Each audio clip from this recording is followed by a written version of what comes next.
पाई को पल को पर देखे कितनी हल्की जगह फिर भी बिठा के रखते थे वो। आदमी खुद को एक एम्प्लॉय और एक शौहर समझता ही क्यों है? यही सवाल औरतों के लिए भी है। अमूमन औरतें भी अपने शौहर से नाखुश हैं। क्या वजह है? जब मर्द और औरत को बनाया ही एक दूसरे के लिए गया है तो इतने नाखुश क्यों रहते हैं एक साथ? दुनिया में इस कदर तलाक की शरह क्यों बढ़ती जा रही है? इंसान खुश क्यों नहीं है? इसकी एक मेन वजह यह हो सकती है कि इंसान की ख्वाहिशात बहुत बढ़ती चली जा रही हैं। दूसरे इंसान की ख्वाहिशात गैर जरूरी लगती हैं। हमारी ख्वाहिशात जरूरी हैं, लेकिन उसके मुकाबले में हमारे पार्टनर की ख्वाहिशात को हम तरजीह नहीं देते। सज्जाद का कैसा बिहेवियर है टुवर्ड्स इन? देखिए, हस्बैंड्स का बिहेवियर तो अपनी वाइफ्स के साथ अच्छा ही रहे। अगर आपकी शादी हुई हुई है तो आपका भी अच्छा ही होगा, और मेरा भी था। लेकिन जहां तक बात रही सज्जाद भाई की, तो क्या आंखों पर बिठा के रखते थे। आंखों पे?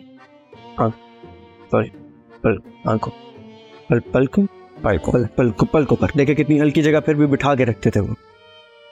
हाँ। क्या एमन की अम्मी एमन और सजाद के मैटर्स में इंटरफियर करती हैं ज़्यादा?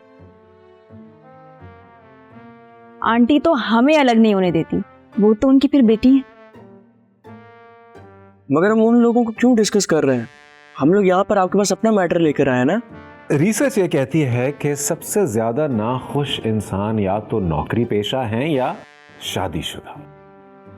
सर, चूंकि बीवी और बॉस कुछ ऐसे काम करने को कहते हैं जो आदमी करना ही नहीं चाहता। कैसे खुश होगा इंसान?